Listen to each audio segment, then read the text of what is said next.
ನರೇಂದ್ರ ಮೋದಿ ವಿರುದ್ಧ ಬಿಕೆ ಹರಿಪ್ರಸಾದ್ ಹರಿಹಾಯ್ದಿದ್ದಾರೆ.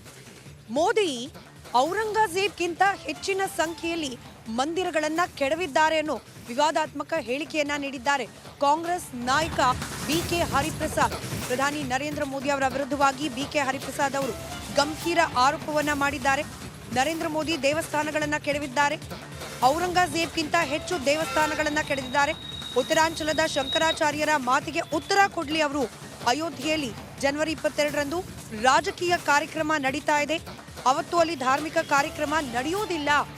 ಶಂಕರಾಚಾರ್ಯರು ಹೇಳಿದ್ದಾರೆ ಅಪೂರ್ಣವಾದ ಮಂದಿರವನ್ನ ಲೋಕಾರ್ಪಣೆ ಮಾಡಲಾಗ್ತಿದೆ ಅಂತ ಹೇಳಿ. ಈ ವಿಚಾರಕ್ಕೆ ನರೇಂದ್ರ ಮೋದಿ ಉತ್ತರ ಕೊಡ್ಲಿ ಅಂತ ಹೇಳಿ ಬಿಕೆ ಹರಿಪ್ರಸಾದ್ ಮಾತನಾಡಿದ್ದಾರೆ. ಏನ್ ಹೇಳಿದ್ದಾರೆ ಹರಿಪ್ರಸಾದ್ ಮೋದಿ ಅವರ ವಿರುದ್ಧವಾಗಿ ಕೇಳೋಣ. ಮತ್ತೊಂದು ಬಹಳ ಪ್ರಮುಖವಾಗಿ ಅಂದರೆ ಅಯೋಧ್ಯೆ ಮಂದಿರಕ್ಕೆ 22ರ ನಂತರ ನಾವು ಹೋಗ್ತೀವಿ ರಾಮ ಮಂದಿರ ಅನ್ನೋಂಥದ್ದು ಮುಖ್ಯಮಂತ್ರಿ ಹೇಳಿರುವಂಥದ್ದು. ನೀವೇನು ಹೇಳ್ತೀವಿ? ಹೋಗ್ತೀರಿ? ರಾಜಕೀಯ ಕಾರ್ಯಕ್ರಮ ಮಾಡಲಿಕ್ಕೆ ಏನು ದೇವಸ್ಥಾನಕ್ಕೆ ಹೋಗೋದಿಲ್ಲ. ಚುನಾವಣೆ ಸಂದರ್ಭದಲ್ಲಿ ಜನ ಕರೀತಾರೆ, ಹೋಗ್ತೀವಿ. ಉಳಿದ ಸಮಯದಲ್ಲಿ ಧಾರ್ಮಿಕ ಕಾರ್ಯಕ್ರಮ ಬೇರೆ, ರಾಜಕೀಯ ಕಾರ್ಯಕ್ರಮ ಬೇರೆ. ಇದು 22ನೇ ತಾರೀಕು ಈಗಾಗಲೇ ನಾನು ಸ್ಪಷ್ಟಪಡಿಸಿದ್ದೀನಿ. 22ನೇ ತಾರೀಕು ನಡೀತಕ್ಕಂಥದ್ದು ಅದು ರಾಜಕೀಯ ಕಾರ್ಯಕ್ರಮವೇನೋ, ಧಾರ್ಮಿಕ ಕಾರ್ಯಕ್ರಮ ಅಲ್ಲ. ಧಾರ್ಮಿಕ ಗುರುಗಳು ಈಗಾಗಲೇ ಅದಕ್ಕೆ ಹೇಳಿಕೆಗಳನ್ನು ಕೊಟ್ಟಿದ್ದಾರೆ. ಆದ್ದರಿಂದ ಅದ್ರ ಬಗ್ಗೆ ಈಗಾಗಲೇ ಭಾಳಷ್ಟು ಹೇಳಿಕೆ ಕೊಟ್ಟಿರೋದ್ರಿಂದ ಅಷ್ಟು ಸಾಕು. ಮುಖ್ಯಮಂತ್ರಿಗಳು ಹೋಗ್ತೀನಿ ಅಂತ ಸಾಫ್ಟ್ ಹಿಂದುತ್ವ ಅಂತ ಬಂದ್ರ ಕಾಂಗ್ರೆಸ್ ಅಂತ. ಸಾಫ್ಟ್ ಹಿಂದುತ್ವ ಹಾಡಿದ ನಾವೇನು ದೇವಸ್ಥಾನಕ್ಕೆ ಹೋಗೋದೇ ಇಲ್ವಾ? ಏನು ಗುತ್ತಿಗೆ ತಗೊಂಡಿದ್ದಾರೆ? ದೇಶ ತುಂಬ ಇರ್ತಕ್ಕಂಥ ಭಾರತೀಯ ಜನತಾ ಪಾರ್ಟಿ ಜನಸಂಘದ ಇತಿಹಾಸ ಕೇವಲ 50 ವರ್ಷ, ಭಾರತೀಯ ಜನತಾ ಪಾರ್ಟಿ ಇತಿಹಾಸ 40 ವರ್ಷ, ಈ ದೇಶದ ಇತಿಹಾಸ 5000 ವರ್ಷ. ಅದಕ್ಕಿಂತ ಮೊದಲು ನಾವು ಯಾರೂ ಸಹ ದೇವಸ್ಥಾನಕ್ಕೆ ಹೋಗ್ತಾ ಇರಲಿಲ್ವಾ? ಅಥವಾ ಸ್ವತಂತ್ರ ಬಂದ ನಂತರ ನಾವು ಯಾವ ದೇವಸ್ಥಾನನ ಕೆಡವಕ್ಕೆ ಹೋಗಿದ್ವಿ? ಉತ್ತರಾಂಚಲಲ್ಲಿ ಇರ್ತಕ್ಕಂಥ ಶಂಕರಾಚಾರ್ಯ ಹೇಳೋರ ಪ್ರಕಾರ ಅತ್ಯಂತ ಔರಂಗಜೇಬ್ಗಿನ ಜಾಸ್ತಿ ದೇವಸ್ಥಾನ ಕೆಡವಿರೋದು ನರೇಂದ್ರ ಮೋದಿ ಅವರಂತ ಶಂಕರಾಚಾರ್ಯ ಹೇಳಿದ್ದಾರೆ.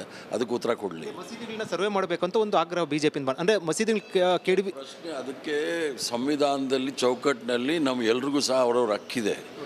ಶಂಕರಾಚಾರ್ಯರು ಏನು ಹೇಳಿಕೆ ಕೊಟ್ಟಿದ್ದಾರೆ, ಜ್ಯೋತಿರ್ಮಠ ಯಾವುದೋ ಒಂದು ಶಂಕರಾಚಾರ್ಯರು ಔರಂಗಜೇಬ್ಗಿನ ಜಾಸ್ತಿ ಹಿಂದೂ ದೇವಸ್ಥಾನಗಳನ್ನ ಕೆಡವಿರೋದು ನರೇಂದ್ರ ಮೋದಿ ಅಂತ ಹೇಳಿದ್ದಾರೆ. ಅದಕ್ಕೆ ಉತ್ತರ ತಗೊಳ್ಳಿ.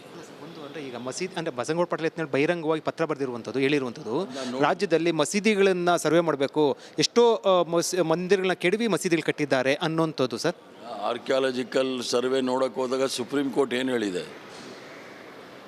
ಸುಪ್ರೀಂ ಕೋರ್ಟು ಅಯೋಧ್ಯೆ ವಿಚಾರದಲ್ಲಿ ಭಾಳ ಸ್ಪಷ್ಟವಾಗಿ ಹೇಳಿದೆ. ಅದನ್ನು ದೀರ್ಘವಾಗಿ ಚರ್ಚೆ ಆಗಬೇಕು, ಅದನ್ನು ಹೇಳೋಕ್ಕಾಗಲ್ಲ. ಮಂದಿರಗಳನ್ನ ಜಾಸ್ತಿ ಕೆಡವಿರುವಂಥದ್ದು ಮೋದಿಯವರು ಅಂತ ಶಂಕರಾಚಾರ್ಯರು ಹೇಳಿರ್ತಕ್ಕಂಥದ್ದು. ಜ್ಯೋತಿರ್ಮಠ ಶಂಕರಾಚಾರ್ಯರು ಸ್ಪಷ್ಟವಾಗಿ ಹೇಳಿದ್ದಾರೆ, ಔರಂಗಜೇಬ್ಗಿನ ಜಾಸ್ತಿ ಮಂದಿರವನ್ನು ಕೆಡವಿರ್ತಕ್ಕಂಥದ್ದು ನರೇಂದ್ರ ಮೋದಿ ಅವರಂತ. ಅದಕ್ಕೆ ಉತ್ತರ ಕೊಡೋಕೆ ಹೇಳಿ ಸರ್. ಅಂದರೆ ಉತ್ತರ ಕೊಡೋಕೆ ಹೇಳಿ. ಶಂಕರಾಚಾರ್ಯರು ಹೇಳಿರೋದು ಅದಕ್ಕೆ ಉತ್ತರ ಕೊಡೋಕೆ ಹೇಳಿ. ನಾನು ಹೇಳಿರೋದಲ್ಲ, ಅದು ಶಂಕರಾಚಾರ್ಯ ಹೇಳಿರೋದು. ಅದಕ್ಕೆ ಉತ್ತರ ಕೊಡೋಕೆ ಹೇಳಿ ನರೇಂದ್ರ ಮೋದಿ. ರಾಜಕೀಯವನ್ನು ಒಳಗೊಂಡಂತೆ ಪ್ರಮುಖ ವಿದ್ಯಮಾನಗಳು ಏನೆಲ್ಲ ನಡೀತಾ ಇದೆ, ಇದರ ಮತ್ತಷ್ಟು ವಿಚಾರಗಳನ್ನ ನಿಮ್ಮ ಜೊತೆ ಹಂಚಿಕೊಳ್ತಾರೆ ನನ್ನ colleague Nagendra Babu. Over to you. Thank you Smita. ನೋಡಿ, ಈಗ ರಾಜ್ಯ ರಾಜಕೀಯದಲ್ಲಿ ಮತ್ತೊಂದು ಕಡೆ ದೇಶ ರಾಜಕೀಯದಲ್ಲೂ ಕೂಡ ಸಾಕಷ್ಟು ಸಂಚಲನವನ್ನು ಸೃಷ್ಟಿ ಮಾಡುವಂಥ ಹೇಳಿಕೆ ಇದು. ಕಾಂಗ್ರೆಸ್ನ ಹಿರಿಯ ನಾಯಕ ಬಿಕೆ ಹರಿಪ್ರಸಾದ್ ಅವರು ಕೊಟ್ಟಿರುವಂಥ ಹೇಳಿಕೆ ಇದು. ಶಂಕರಾಚಾರ್ಯ ಅವರು ಕೊಟ್ಟಿರುವಂಥ ಹೇಳಿಕೆ ಇದೆಯಲ್ಲ, ಅದಕ್ಕೆ ಮೋದಿ ಅವರಿಗೆ ಉತ್ತರವನ್ನು ಕೊಡೋದಕ್ಕೆ ಹೇಳಿ ಅಂತ ಹೇಳಿ ಸವಾಲನ್ನು ಹಾಕಿದ್ದಾರೆ. ಮತ್ತಷ್ಟು ಮಾಹಿತಿಯನ್ನು ಕೊಡೋದಕ್ಕೆ ನಮ್ಮ ಪೊಲಿಟಿಕಲ್ ರಿಪೋರ್ಟರ್ ಬಸವರಾಜ್ ಲೈವ್ನಲ್ಲಿ ಜಾಯ್ನ್ ಆಗಿದ್ದಾರೆ. ಬಸವರಾಜ್, ಬಿಕೆ ಹರಿಪ್ರಸಾದ್ ಅವರ ಹೇಳಿಕೆ ಈಗ ಸಂಚಲನವನ್ನು ಸೃಷ್ಟಿ ಮಾಡೋದಕ್ಕೆ ಶುರುವಾಗ್ತಾ ಇದೆ. ಯಾವ ಕಾರಣಕ್ಕೋಸ್ಕರ ಬಿಕೆ ಹರಿಪ್ರಸಾದ್ ಅವರು ಈಗ ಮೋದಿ ಅವರ ವಿರುದ್ಧ ಹರಿಹಾಯ್ದಿದ್ರು? ಏನು ರೀಸನ್ ಏನು?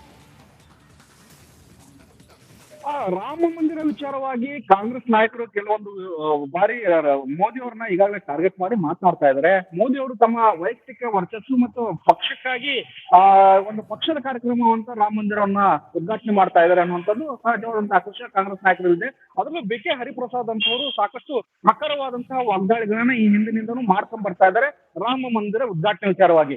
ಗೋಧನ ಹತ್ಯಾಕಾಂಡ ವಿಚಾರ ಮಾದರಿಯಲ್ಲಿ ಹತ್ಯಾಕಾಂಡ ಆಗುತ್ತೆ ಅನ್ನುವಂತ ಒಂದು ವಿವಾದಿತ ಹೇಳಿಕೆಯನ್ನು ಕೊಟ್ಟರು. ಅದು ಸಾಕಷ್ಟು ಸಂಚಲನ ಕೂಡ ಉಂಟಾಗಿತ್ತು.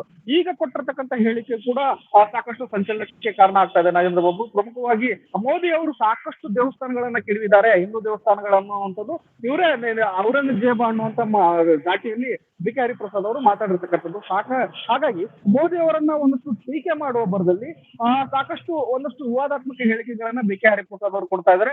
ಇದು ಎಲ್ಲವೂ ಕೂಡ ಒಂದಷ್ಟು ಆಕ್ರೋಶಕ್ಕೂ ಕೂಡ ರಾಜಕೀಯವಾಗಿ ಕಾರಣವಾಗ್ತಾ ಇದೆ. ಯಾಕಂದ್ರೆ ರಾಮ ಮಂದಿರ ಉದ್ಘಾಟನೆ ಕೋಟ್ಯಾಂತರ ಭಾರತೀಯರ ಒಂದು ಕನಸಾಗಿತ್ತು, ಅದು ಈಗ ನನಸಾಗ್ತಾ ಇದೆ. ಇಂತಹ ಸಂದರ್ಭದಲ್ಲಿ ರಾಮ ಮಂದಿರವನ್ನ ಉದ್ಘಾಟನೆಗೆ ಒಂದು ಪಕ್ಷದ ಕಾರ್ಯಕ್ರಮ ಆಗುತ್ತೆ ಅನ್ನುವಂತ ಟೀಕಿಸುವವರದಲ್ಲಿ ವಿವಾದಾತ್ಮಕ ಹೇಳಿಕೆಗಳನ್ನ ಕೊಡ್ತಾ ಇರುವಂತದ್ದು. ಮತ್ತು ಆ ಸಂದರ್ಭವಾಗಿ ಈಗಾಗಲೇ ಕಾಂಗ್ರೆಸ್ಸಿಗರು ಸಾಕಷ್ಟು ಮನವಿಯನ್ನು ಕೂಡ ಮಾಡಿದ್ದಾರೆ, ನೀವು ವಿವಾದಾತ್ಮಕ ಹೇಳಿಕೆಗಳನ್ನ ಕೊಡಬೇಡಿ ಅಂತ ಬಿ ಕೆ ಹರಿಪ್ರಸಾದ್ ಅವರಿಗೆ. ಆದ್ರೂ ಕೂಡ ಇಂತಹ ಹೇಳಿಕೆಗಳನ್ನ ಕೊಡ್ತಾ ಇರೋದ್ರಿಂದ ರಾಜ್ಯದಲ್ಲಿ ಕಾಂಗ್ರೆಸ್ ಸರ್ಕಾರ ಇದ್ದದೊಂದು ರೀತಿಯಾದಂತಹ ಮುಜುಗರ ಆಗ್ತಾ ಇದೆ. ಈಗ ಕೊಟ್ಟಂತ ಹೇಳಿಕೆ ಕೂಡ ಸಾಕಷ್ಟು ಮುಜುಗರಕ್ಕೆ ಕಾರಣ ಆಗ್ತಾ ಇದೆ. ಆ ಹೇಳಿಕೆಯನ್ನ ಬಿ ಕೆ ಹರಿಪ್ರಸಾದ್ ಅವರು ಸ್ಟಿಕ್ ಆಗ್ತಾರ ಅಥವಾ ಮುಂದೆ ಅದನ್ನ ವಾಪಸ್ ತೆಗೆದುಕೊಳ್ತಾರ ಅನ್ನೋದು ಕಾದ್ ನೋಡ್ಬೇಕಾಗುತ್ತೆ. ಮತ್ತು ಬಿಜೆಪಿ ಕೂಡ ಇದಕ್ಕೆ ಟಿಕೆಟ್ ಕೊಡುವಂತ ಕೆಲಸವನ್ನ ಮಾಡುವಂತಹದ್ದು ಮತ್ತು ಬಿ ಕೆ ಹರಿಪ್ರಸಾದ್ ಅವರ ಒಂದಷ್ಟು ವಾಗ್ದಾಳಿಗಳನ್ನ ಮಾಡುವಂತ ಕೆಲಸಗಳನ್ನ ಕಾಂಗ್ರೆಸ್ ಬಿಜೆಪಿ ನಾಯಕರು ಮಾಡ್ತಾ ಇದ್ದಾರೆ. Nagendra Babu. Okay, thank you Basavaraj ನಿಮ್ಮೆಲ್ಲ ಮಾಹಿತಿಗಾಗಿ.